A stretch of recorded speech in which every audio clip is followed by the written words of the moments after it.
Hello, my name is Marcus. I'm the compiler of a collection of therapy quotes entitled 1001 Windmills of the Mind. We just completed TQs 26, 59, and 60 in part 1, and we ran through some quotes on repetition compulsion, trauma, nameless, misery, narcissism, projection, breastfeeding, and a couple of other quotes. The nameless dread one, yeah. Oh, part object relating versus whole object relating, and a couple of other points. So we did those quotes, and at the end of it, I began into the 40 ways repetition compulsion can be seen in sort of its summed up expression of it when many people are repeating. How does that look? How does a summed up version of that look? So we started in on the 41 ways that takes place at the end of the last video. Little absent-mindedness on my part. I ran out of battery, so I'm just continuing in where the last one just cut off. I wanted to finish the list. I felt incomplete in that sense. So I'm just gonna continue down the list. So in part 1 of this video, we talked about pollution, the ecology, diversity, greed, envy, attachment, loyalty, schadenfreude, emotional poverty, plundered soul, sanctions, boundary, neutricide, whether it's psychopath, sociopath, public relation, ingratitude, doublethink, prejudice, projective identification, how the fill-in-the-blank creates fill-in-the-blank countries, the lie hop issue, baby set up to fail, how in German the words guilt and debt are the same. Oh, that's where we left off right there. So let's continue at that point. So I'm talking about this issue of repetition compulsion, the theory being that whatever happened in the nursery, there's a trauma there. If we can somehow stage it in the present, like repeat it to represent the past. The fantasy is we can change the past, undo the past, correct the past, get the love that was needed. Because the baby's in a state originally of no, mother, I have needs with you. I need your love, basically. But I was shamed and rejected, lost the golden ball, froze up, feels there's the pain. So we repeat it. Baby does record the trauma, but he doesn't understand time. So he wants to replay it, reorchestrate it, hoping the mother can provide the love that the baby wanted. But there is time. So how does that look? So I kind of covered that more or less in part 1. I don't know if I can. Let me just continue with the list. So if you want to, if you go to part 1, maybe the last half hour, I started the list and I gave a little introduction to it there. So let's just continue here then. So the baby felt, the baby has this thing called unconscious guilt. So there's a show called The Fugitive from the 60s. The actor was the original one with David Jansen. And so he played a doctor who was accused, but he was innocent. And he was running all the time, hence he was a fugitive. There was an episode where the narrator, the announcer, gave the tagline. Richard Kimball, the actor played a character named Richard Kimball. Richard Kimball is a fugitive from the justice he seeks. Okay. That's sort of like a mirror, like a psychological mirror, that the baby feels like an emotional fugitive from the love that he seeks. He's running away from the painful mother, feeling guilty, did something wrong. Mother's hurting him, so he's running away, but he's got to run to her while he's running away from her. So, and we mentioned the trial story, the Franz Kafka story, where the guy's told he's guilty, but he doesn't know what. Metaphor for how we feel guilty, but we don't know what. So what is this? Why do we feel guilty? No baby does anything wrong. Oh, I notice a delay here. You know what it is, I think? My camera's very low on storage. So when I'm speaking, I notice a little delay there. So let's see. Yeah, so you might see a little skip there between the speaking and the sound. That sometimes happens, right?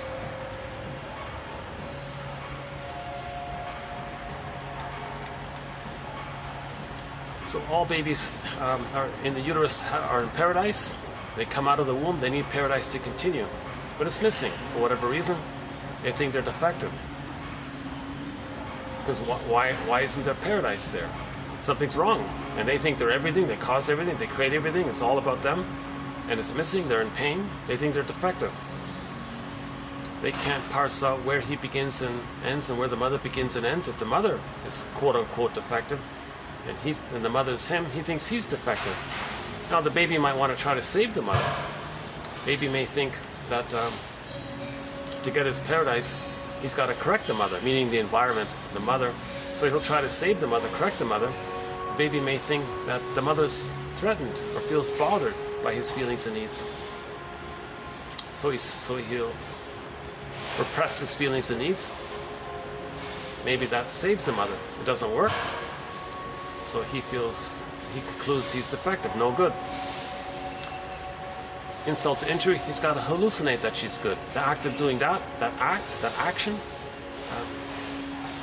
linked to the pain of the result, of the double denial, like it was bad enough. Now he feels he did something wrong. He violated some basic thing, so he did something wrong. That's unconscious guilt. So people can feel unconscious guilt. It's a false belief, mainly because the baby has omnipotence of thought, creating everything. He couldn't save the mother, got to see her as good, violates something inwardly, he feels guilty. Okay, so stock lady, so when there's trauma we repeat, picks up the phone, hey stock lady, you know, I feel kind of guilty. Mother gave me this guilt. Repetition compulsion, they're going to act like the one who gives them guilt. So debt means guilt. So stock lady, who puts others into debt? That'll symbolize how I feel guilt with my mother. So there seems to be, so that's the theory. This is a very edgy theory, the 40 points. I think we covered the main ones actually already in part 1. Some of these might not seem as convincing, but okay, reality testing. We mentioned this briefly already.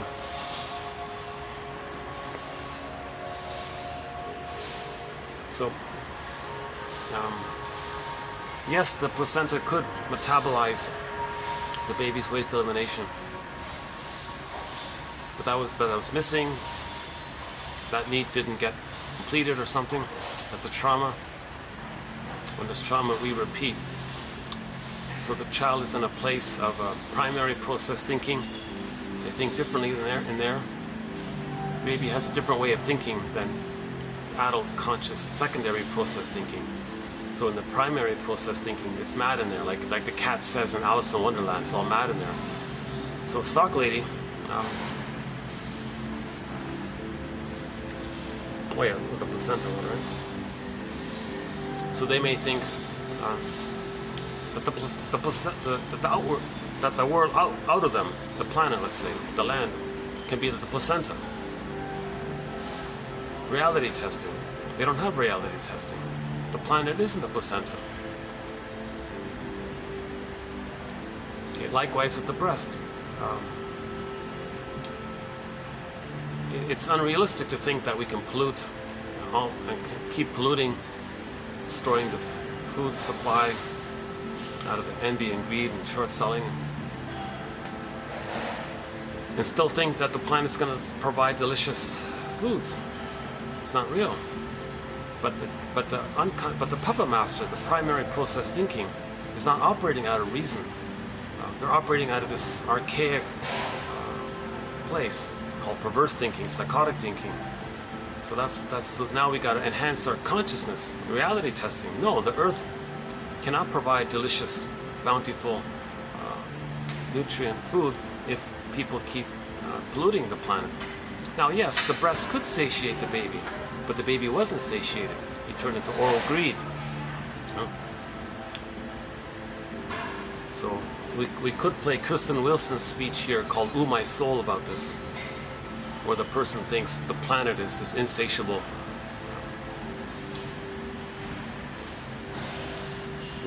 The baby transferred the need for a baby who can satiate his needs. That was unmet.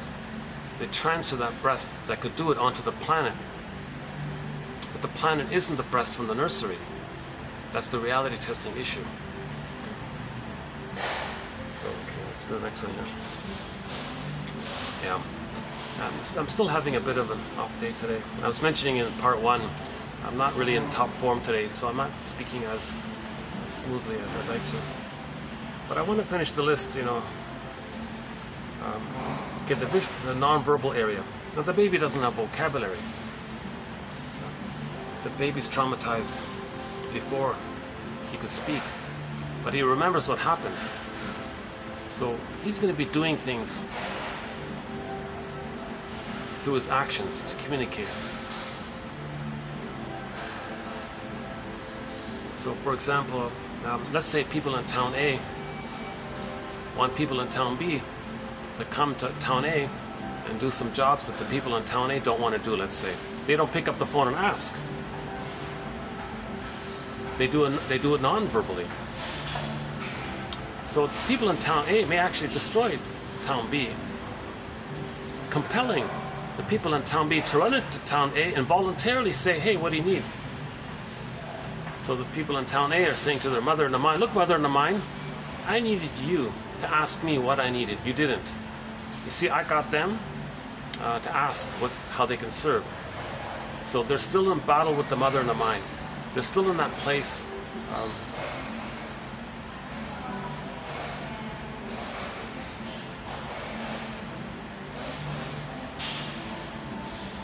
They're still in that place where the mother didn't ask the baby, what do you need? Mother just did what she wanted, right? Mother ignored the baby's wishes and needs. Now they create a scenario where people in town B are running in, what do you need? That's trying to recreate a scenario that corrects what happened in the past. It's ridiculous, it doesn't work. So people in town B might say, why didn't you just call? Well, we want you to give it, so we create poverty so you can do it freely cheaply for us. It's ironic because a lot of people in the short selling places are rude to the people that come in. They were compelled to come in, and then they kind of rude to them. Then the other point was, well, the baby was in a passive place. So the short sellers say, how do we keep the people in a passive place to replay how I was put in a passive place? If there's all this confusion and different scenarios, different languages and cultures, and it kind of disperses communication. So everybody's little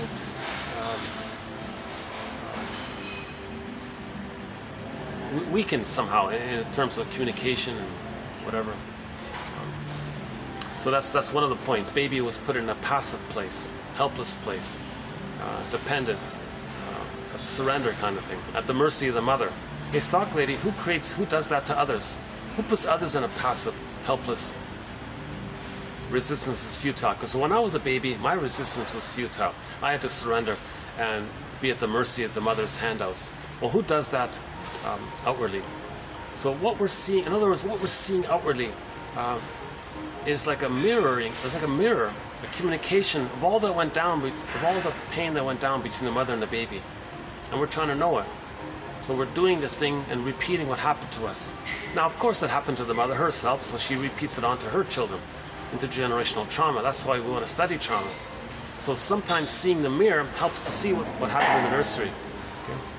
So others who want others in a passive, helpless condition, that's because when they were a baby, they were in a passive, helpless condition.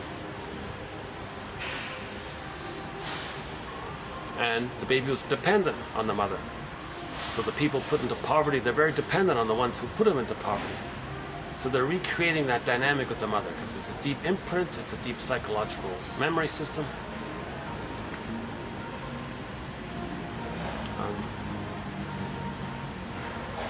So some babies have a hard time breathing when they're born. The cord might be twisted around them. Sometimes the baby's kicking in the womb.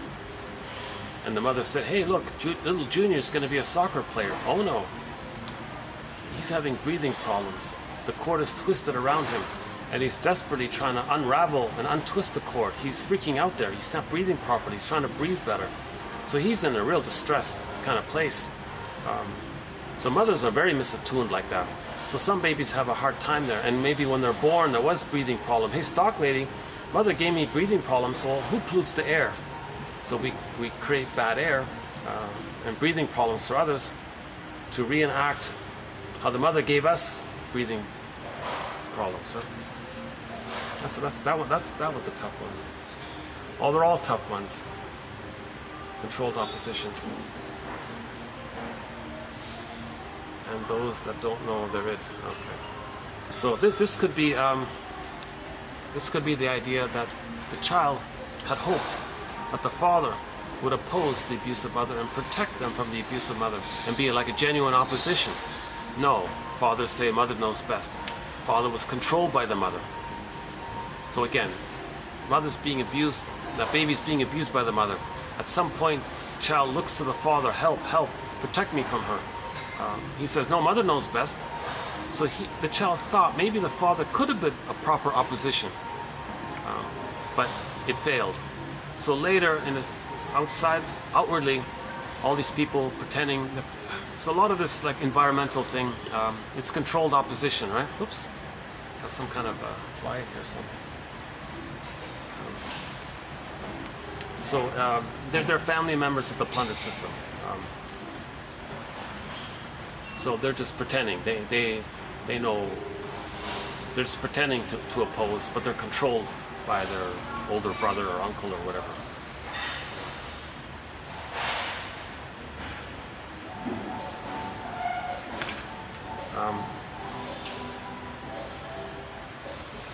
Yeah, maybe I shouldn't have done this part 2 when I'm feeling a little tired today. So, got this. Somehow the fly got in here somehow.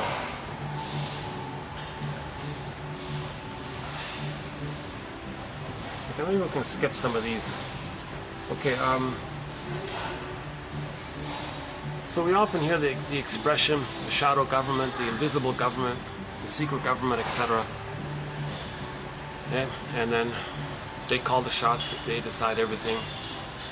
And others that we see are like the puppets for them. Well, let's just borrow that for our psychology.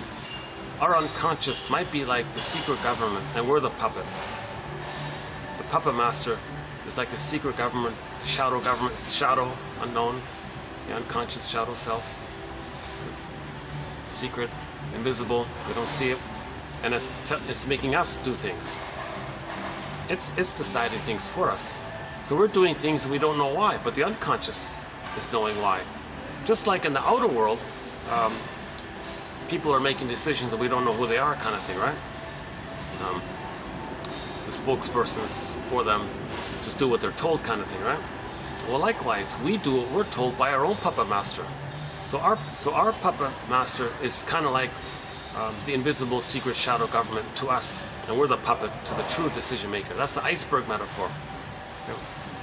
So maybe we can have an appreciation that we're influenced by something we don't know about ourselves, just like how outwardly things are being decided, we don't know who it is. Now, Peter, a guy named a professor in California, wrote a book called Giants. That's a very common name, so if you search for that name, you got to type in Professor Sonoma, California, author of the book Giants or something. So he spent his whole life, I don't know if he's controlled opposition or not, I don't know, but his little theory is that he spent his whole life studying, and his conclusion was, number one, that, oh yeah, so let's add another point here. Because of the envy, every short seller is going to keep an eye on the other short sellers to make sure no one does anything good, because there's hatred of the good. So the way that works is one short seller will buy the shares of another short seller. Now they're doing the same thing. So they're all buying each other's shares. So it's like this big web kind of thing. And that ensures that everyone's watching everyone, because everyone's envious, and to prevent someone from being decent. Or you're being good, I hate that. So the rest will gang up on them and kick them out of the club or whatever it is. So that was one point about how they all buy each other's shares, right? And it's like a compulsion out of the envy. Because the envy is, I mentioned in part 1, the envy is hatred of the goodness. So to make sure there's no goodness, maximum envy, I guess, they buy each other's shares. And that puts like a pull on it. Like puts a push on it, because someone could withdraw and some kind of game. Okay. Anyways, his conclusion was, well, what does this network do? How do they organize themselves? Well, I guess they nominate the top 200 of them. So his theory is that 200 of the 20%, so the 20% are plundering the 80%, let's say. The top 200, and he lists them in his book. I'm not going to go into names and all this, but he has some names there of famous people. Now, I don't know if he's really exposing. See, he might be controlled because he omits key names, I noticed, right? So, but anyways, the idea is there that that 200 people call the shots on behalf of the 20%, and the whole batch of them want to plunder and pillage, to do the cycle, because they all have the shared psychology that the mother plundered and pillaged them. They all have that shared psychology of having been pillaged and plundered by their mother. So collectively, they want to, in a summed up way, pillage and plunder the 80%, who represents their lost innocence. Okay? They've identified the aggressor due to the 80, what the mother did to them. Okay? So this idea that 200 people are doing all this, this organization of it, well, let's borrow that as a mirror, as a psychological mirror for the individual. Heal the person, you heal outwardly, right? So let's heal ourselves. So as a mirror, we can say that our unconscious is getting us to do things, just like the 200 are getting the others to do things. And we mentioned earlier about the AI, how it's just going to accelerate it. And if AI is like the unconscious of the technology, and the technology is the plunder system, and the people writing the code for the AI, it may slip in. So technology might be doing the unconscious bidding of the programmers, the geeks and all that, right? The brainy ones, let's say, whatever, right? Because now a lot of people who are brainy have secret anger, of course, right? Schizoid, it's got a secret anger in there, right? So we have to be mindful of this idea that AI may be, in a way, technology's unconscious. But who's creating this unconscious? The people programming the AI. But they're not analyzed. They don't know themselves. For the most part, they don't know themselves. So they may be programming in the way that slips in their unconscious fears, wishes, and so on. And they may not even know it. So now the technology is acting out the unconscious of the programmers, and they're not analyzed. So why don't we get them analyzed first? Send them to shrinks first. Have them heal themselves, and then write healthy programs so the technology serves people. Kind of thing, right? Don't leave in these little unconscious things.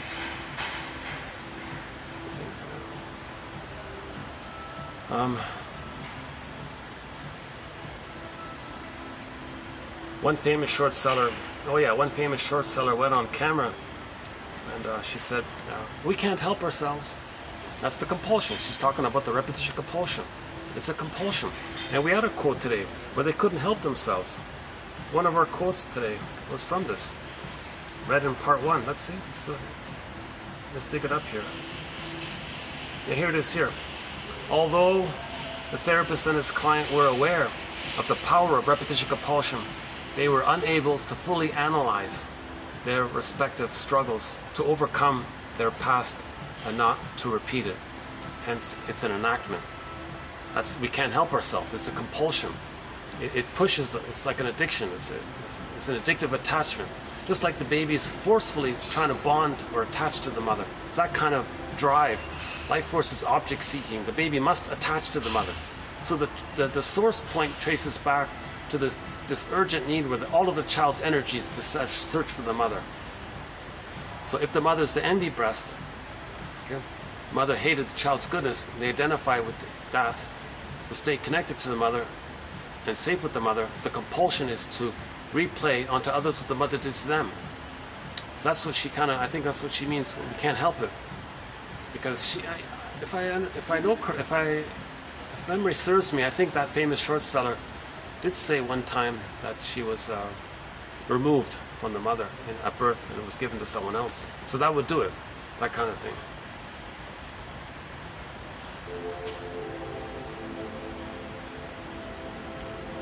Okay, let's skip a couple of ones.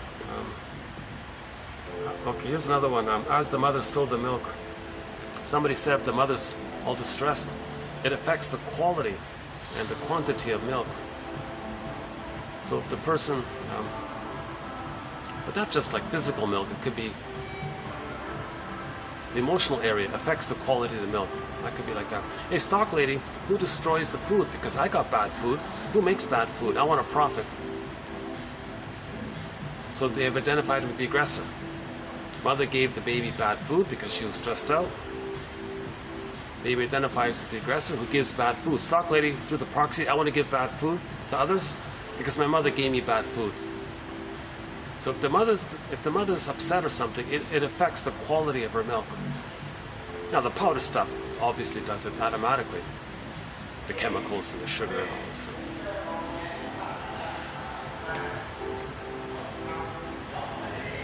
Oh yeah, no, I don't talk about current affairs here, but I just reminded of a news item.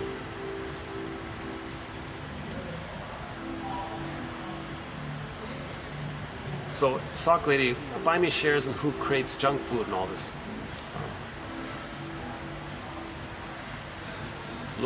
Low quality food. My mother gave me low quality food. Tasteless, bland, bitter. Who creates that outwardly? Things like that. Euphemisms. The mother may have given the baby sweet words, but she hurt the child. Mother may have said, "Oh, I'm here for you," but she was shaming the baby. Okay, repetition compulsion, identification with the aggressor. Create euphemisms, but it's doing harmful things. The way the mother said sweet words, but it was harmful. Okay, so euphemism 60s scoop, but it was very harmful for the indigenous people.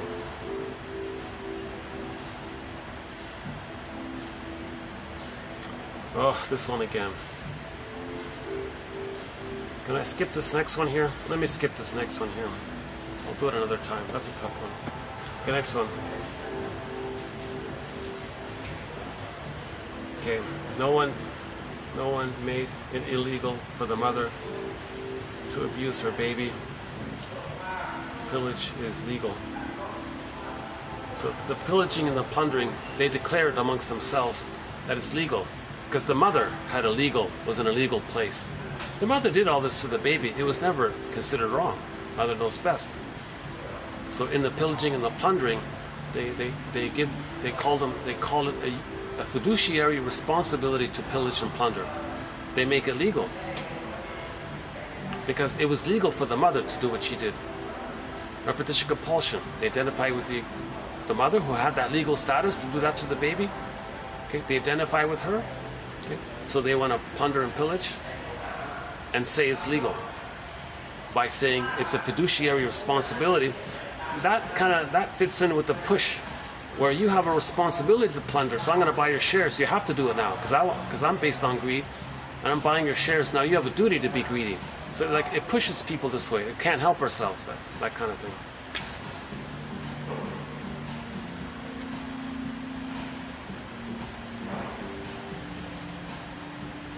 So the baby didn't have much choice in the matter.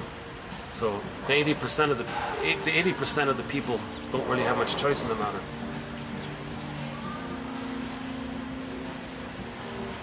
Oh, here's a tough one here.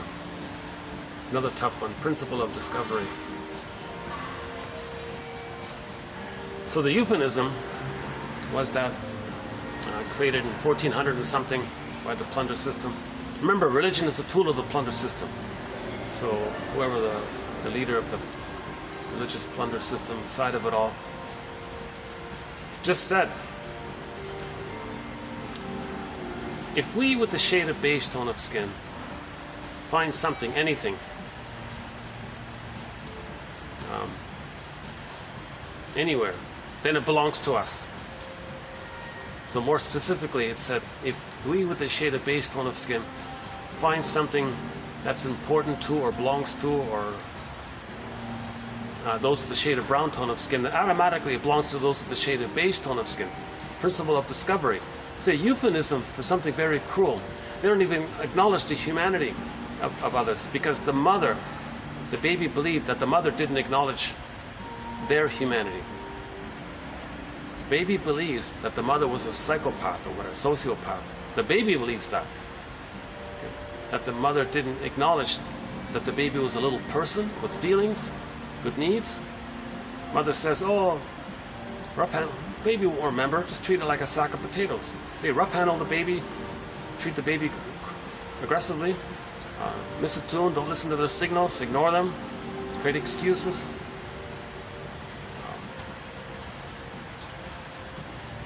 So the baby's identity was like denied, kind of thing. So identification with the aggressor. Those with the shade of brown tone of skin will stand in for our innocence. They identify with the aggressor. Treat those with the shade of brown tone of skin the way the mothers of those with the shade of beige tone of skin treated them. And a lawyer, what's his name again? Newcomb. Forgot it. Is it Steve Newcomb? I think. He said there was a case in New Mexico or something where they wanted a few acres or whatever it was, a sacred place or something, a place where they lived for 100,000 years or whatever it is. At least give us this little bit of land, will you? And the judge said, oh no, principle of discovery. It belongs to those with the shade of beige tone of skin. It doesn't belong to you. They're still doing it. And last year, some indigenous people were saying, can you get rid of this awful thing? Can you stop it? Oh no.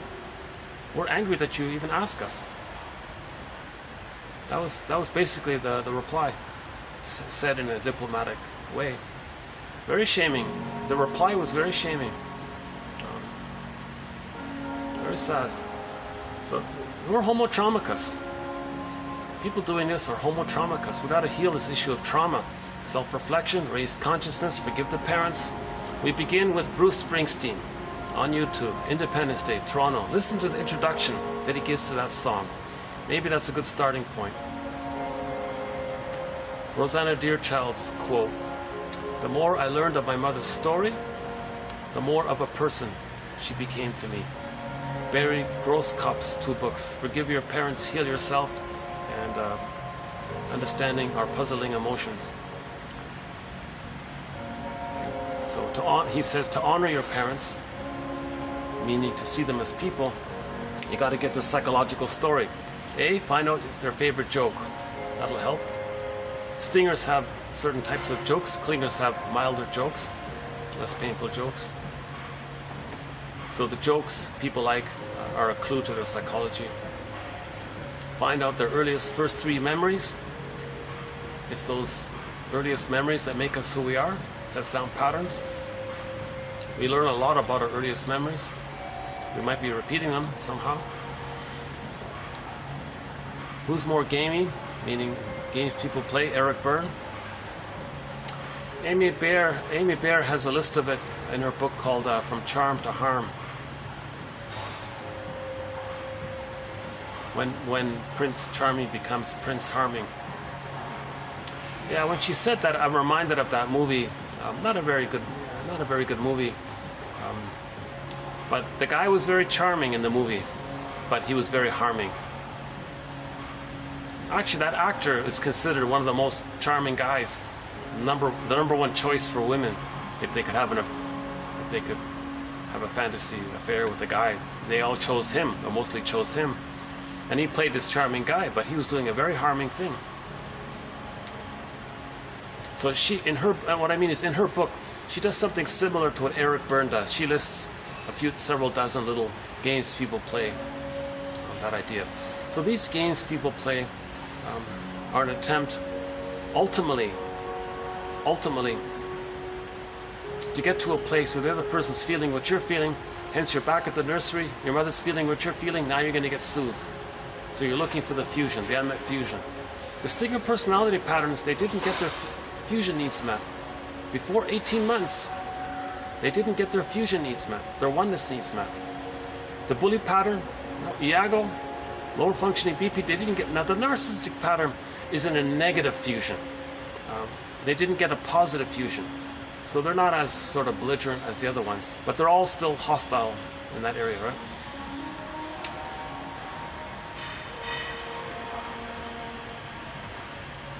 From charm, yeah.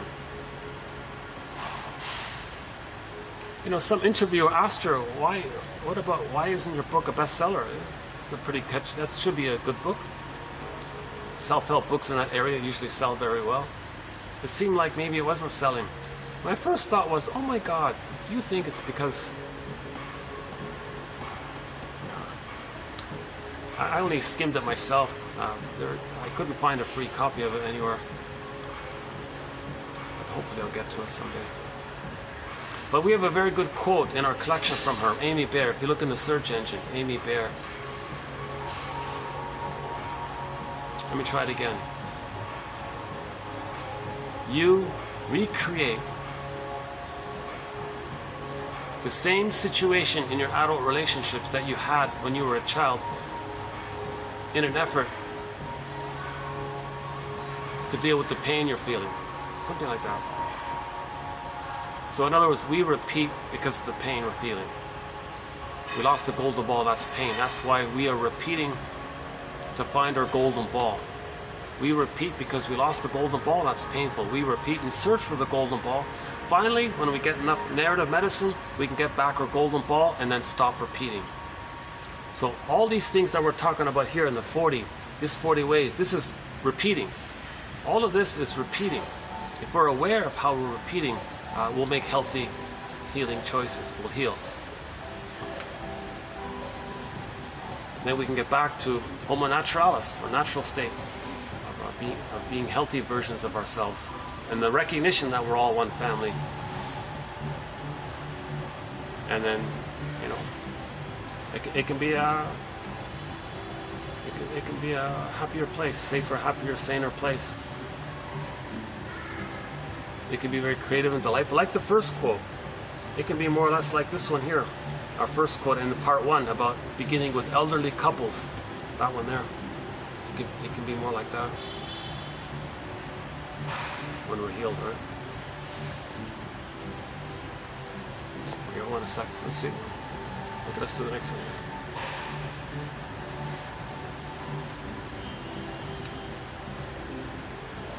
Oh yeah. The mother's right. So in the movie Now Voyager,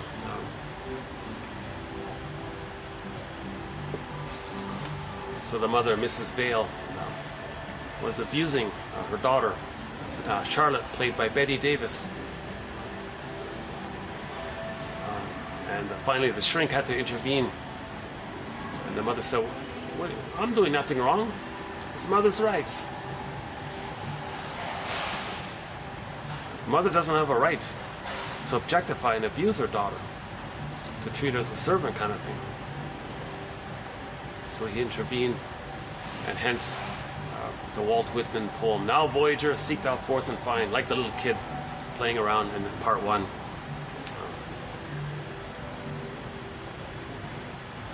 So the kid approached a little bit, and he ran back. Second time she approached a little further, ran back. I don't know what the mother said. Now the mother should have said, "Oh, everything's okay, you're safe."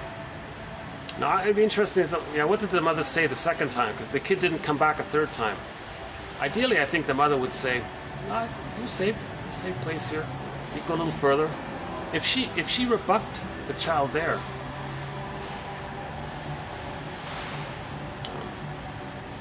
maybe it's still okay because the child did explore to a degree. But the child probably wanted to explore further. It was still safe. So maybe the child might be limited in exploring and knowing themselves later on. Because the child's trying to learn about himself. He's exploring. What's this? What's that? Oh, if I learn too much, mother punishes me. So don't learn too much. That'll limit their success in the future. No, I don't know what her pattern is. It might just be a one-off thing. Now, Voyager, seek thou forth. Not a great film, but for that scene, Dr. Jackwith, walking down the spiral staircase, coming down, that dramatic scene where he confronts the abusive mother.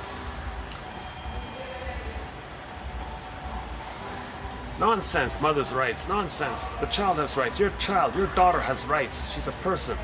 She has a right to know herself and feel and grow in her own psychology, to have her own feelings. Now, Voyager, seek thou forth. So finally she agreed in a cynical way, but she agreed in the end. See, it's hard for daughters to separate from the mother if there's no father around, so he sort of played that fatherly kind of presence.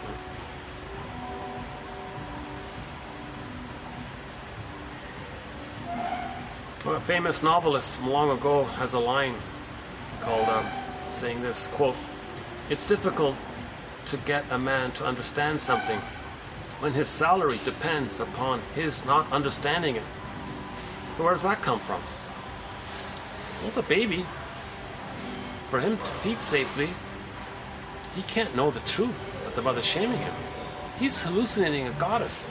If he knows the truth that the mother's shaming him, he wouldn't make it. He couldn't do it.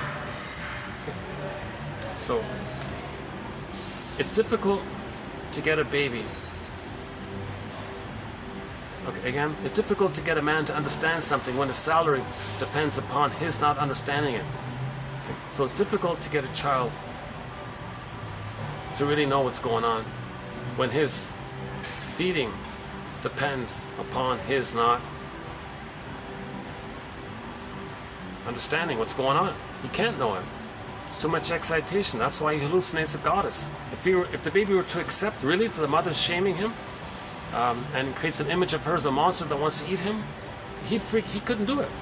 So in order to survive, to feed safely, to take in the powder stuff, he's got to not know it. So this repetition can be seen in daily life when a lot of people are not considered to know too much. Their salary depends on that. So maybe there's a link there. I'm not sure. A little question mark there. Okay, the most recent one we added is a little indie film called Insecurity, written as 2 words, as in, what line of work are you in? And somebody says, well, I'm in retail, or I'm in sales, or whatever. Somebody might say, well, I'm in security, meaning he's in this. So these two guys ran a shop that sold security home alarm systems. So they were in security. That's what the name of the film. So it was a peaceful, I don't know, like a medium-sized city or a small city or something. Everything was, but there was no business for these 2 guys. So they were frustrated that they weren't making money. Nobody was buying their home security systems. So they decided that at night they would put on their little robber outfits on and rob their neighbors. The next morning, those very same neighbors would run to them in the morning, "Hey, help us. We got to buy your alarm systems." And they were thrilled. "Oh yes, we got a special. We'll give you a good deal." So this is very similar to how the baby turns to the mother after being robbed by her. So the mother robs the baby, plunders the baby's soul, uses the baby as a teddy bear to comfort her. Baby's robbed by this Baby's innocence is robbed. Baby's goodness is robbed. Baby's trust is robbed. Baby's robbed by the mother. Now, what does the baby do after that? The baby runs to the robber mother. The baby runs to the robber mother. Mother, mother, I need you. Mother says, oh yeah, I'm here, okay, fine. Mother robs the baby. Baby runs to the mother. So this dynamic, so we can sort of see it in that indie film. Yeah? So those two guys would rob, and they all know each other. It's like a small, close-knit kind of place. So it's kind of strange because they would, you know, have barbecues together during the weekend or something. But he would rob them at night, and they didn't know, right? And they would run to them. So again, the two guys would rob their neighbors in the night. The next morning, those very same neighbors would run to them, just like how the mother robs the baby runs to them. Yeah? Similar idea. So the mother wants to be needed. Those two guys wanted to be needed.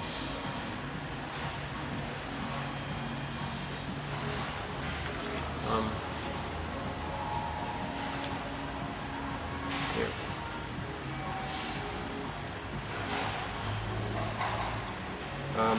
So baby is confused, right? So we see a lot of people being confused. So the baby's very controlled by this. If the baby's confused, he's passive. Baby's confused, he's passive. So the mother controls the baby that way. Well, a lot of people are confused with this information, and false this and false that, and PR this and PR that. Keeps people passive. Well, when I was a baby, my mother made me passive and confused, so I'll make others passive and confused.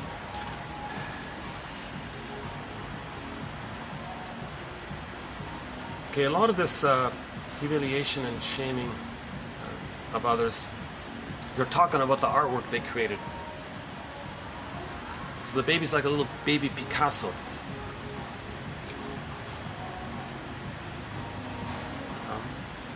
When the breast mother is not providing the baby's needs, he's enraged. Too much excitation. He's going to paint an image of the mother as being enraged. So his psychic material of being enraged, the mother's enraged.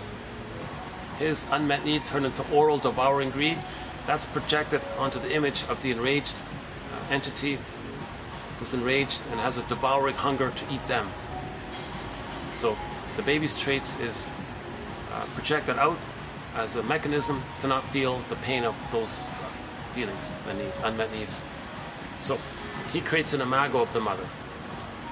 Later on, when people talk about others in this very dramatic, frightening way, oh, they're so dangerous, that they're talking about that painting they drew when they were baby Picasso, relating to the mother who frustrated them. That's all it is. They're talking about their mothers. More specifically, they're talking about how they felt with their mothers.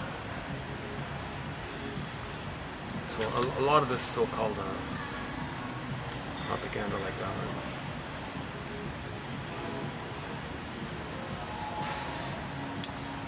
Attachments to rules section. Okay, let's skip that one there. I think we did most of them.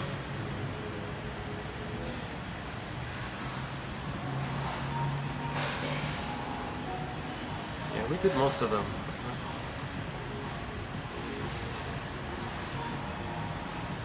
We have the capacity to feed everyone, but refuse. Well, mother had the capacity, but she refused.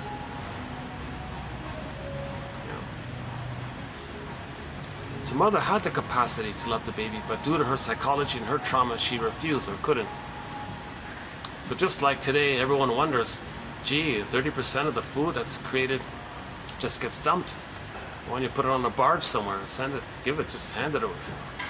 Put it on a cargo plane. Just, what's the big deal?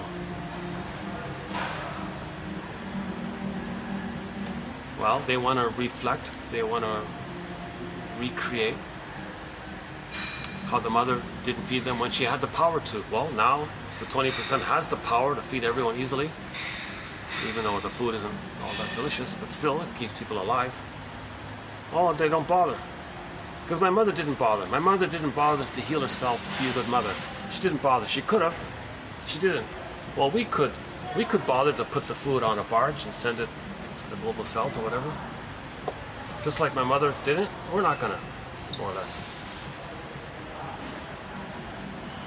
But the baby did get some mercy food from the mother. The baby, so when the baby's dependent on the mother, so in that dependency relationship, they're fed that way. But this disturbing thing,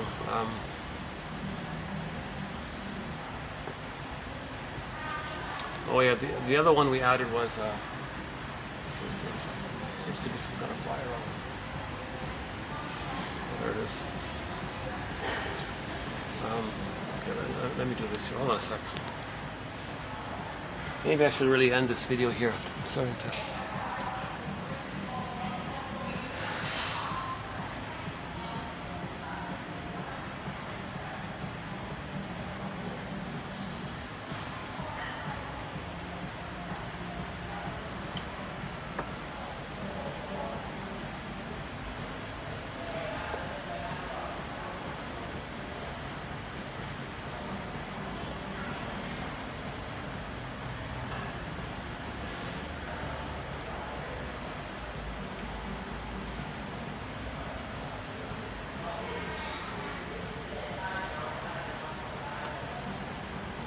Let's close up with our theme song, Windmills of the Mind.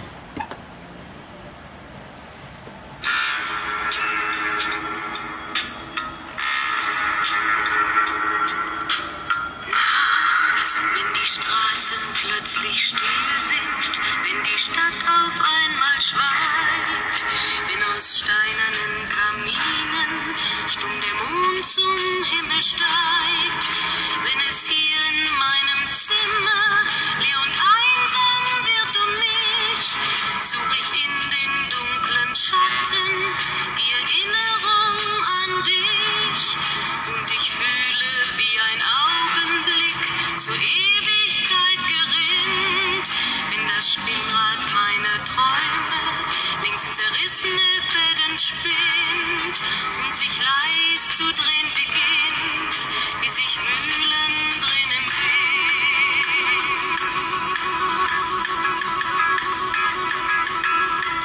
Und es kreisen die Gedanken ohne Anfang, ohne Ziel, wie die schnellen Wellen ringen, wenn ein Stein ins Wasser fiel, wie ein Kreisel, den die Peitsche über Straßenpflaster treibt, wie Spiralen, die ein Adler in den Abendhimmel schreibt, und ich fühle wie ein Augenblick zur Ewigkeit gerinnt, wenn das Spinnrad meiner Träume links zerrissene Fäden spinnt und sich leis zu drehen beginnt, wie sich Mühlen drehen im Wind.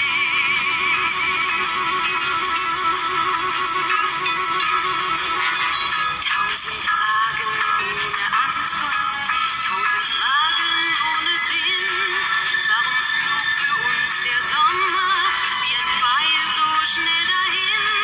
Hat der Herbstwind gar die Spuren unserer Liebe schon verweht? Wenn erst weiße Flocken fallen, ist es dann für uns zu spät. Sah ich eben nicht im Dunkel deinen Schatten an der Tür, hoffte für ein paar Sekunden, du kämst doch zurück zu mir. Doch warum sich selbst belügen?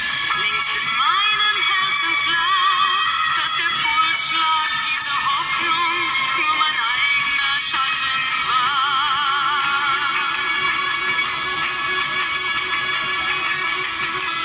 Und ich fühle, wie der Augenblick zur Ewigkeit gerinnt, wenn das Spinnrad meiner Träume links zerrissene Fäden spinnt und sich leis zu drehen beginnt, sich im Kreis zu drehen beginnt, wie sich Mühlen drehen im Wind, wie sich Mühlen drehen im Wind.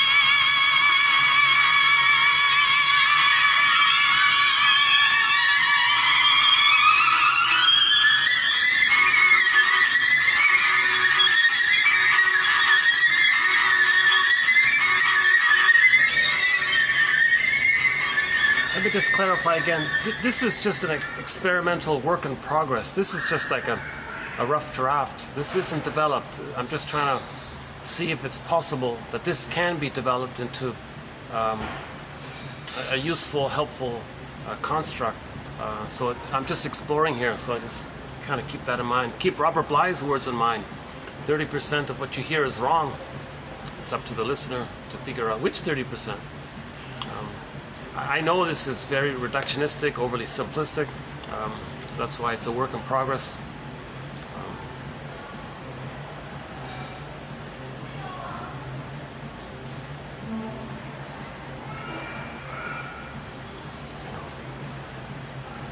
Okay, yeah, we'll update this one in the future.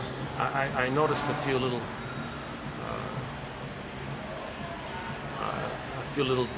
spots where that needs to be updated.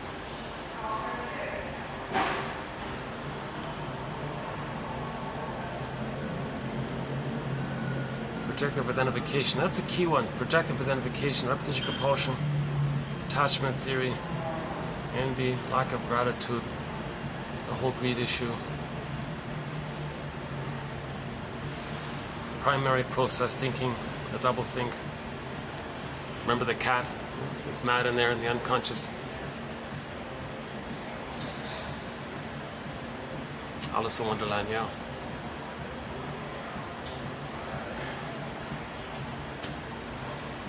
So the idea is to just, you know,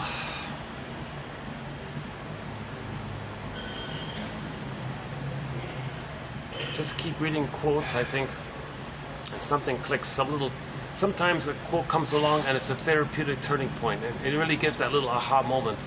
That's what we're sort of looking for. My hope is that in each video there'll be one for a person, right? Like if we post, say, 12 quotes, let's say, I'm really hoping that there's going to be one in there that's helpful, or at least if you read 2 videos worth of quotes, something like that. There's bound to be 1 or 2 good ones. The next video is a good one, the Grotstein one coming up. That's a very good one, yeah. Paul Libby Russell, 2119, that's a pillar quote. The Morton Keeson quotes. It's a 2291 and 2. I think those two, we did 2 videos on them. Those are pillar quotes, like foundational kind of quotes. We did a 7-video special run on greed.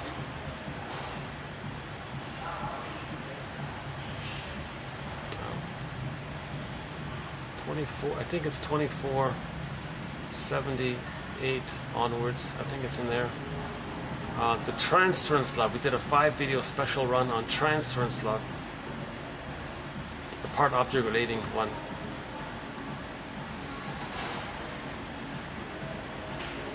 The featured song for that was the Doobie Brothers' song, What a Fool Believes, that one there. That's a very, I think that's a turning point. That can be a,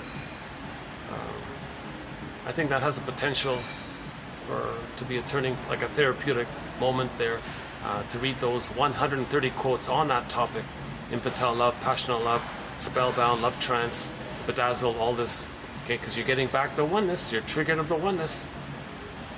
And the person in the present, your fantasy is that they're going to be the good mother that should have existed in the nursery. This whole area there. That's a good one, I think.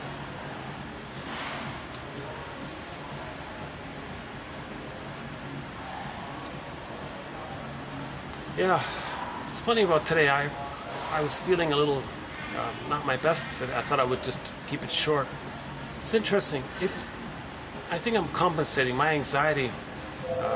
I'm dragging it on to compensate. Like I'm searching harder. I feel like that's. I'm in an odd situation because I feel like if I only do a video when I'm feeling kind of refreshed and relaxed or something, then I'm missing the momentum. I want to keep posting the quotes, and I gotta somehow accept that ambivalence. That's in some of my videos, the delivery is filled with anxiety, and still be okay with it. And again, that's why the quotes are posted below, right? So.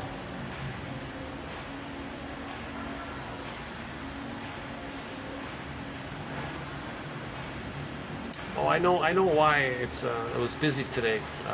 On Sundays they have a bit of a special deal. If you're buy two get one free, yeah. So if you're a party of 3, you only pay for 2. So that's not a bad deal, yeah. I think. I don't know. I haven't had the food there yet,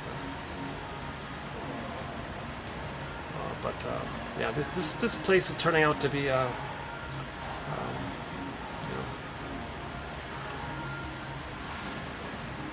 I really love the floor to ceiling glass windows here. It's really nice here.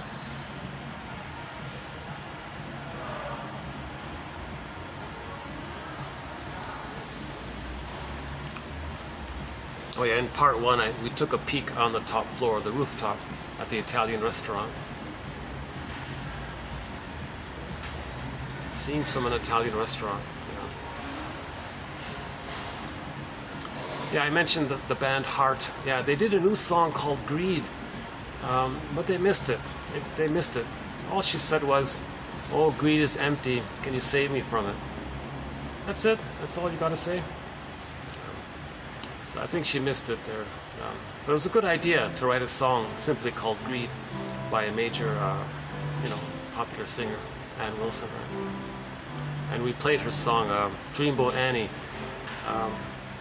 to describe how I'm feeling today. I'm feeling like Dreamboat Annie, a little,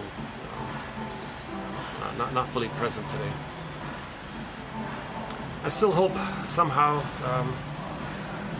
throughout my meandering a little bit, that some interesting, helpful concepts have been delivered, presented. Euphemisms. Yeah, we didn't do the one about Bern, Switzerland. Yeah, I skipped that one today.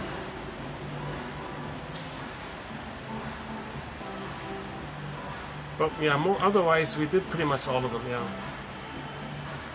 So I did 38 of the 41. Yeah.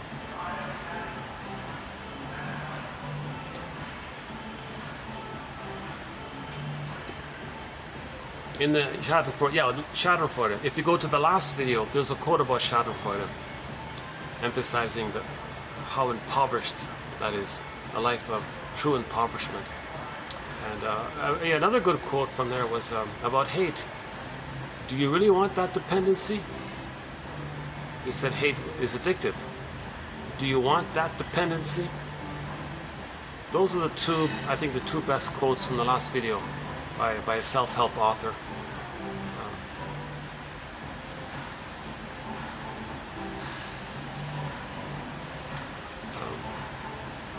The next video has some excellent quotes, some definitions.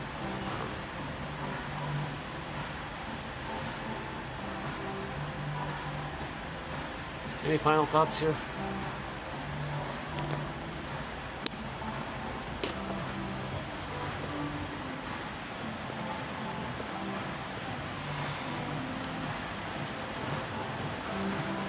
Oh yeah, here's that little here's that nice little red tree here. Yeah. Batteries go. Oh, okay. See you next time.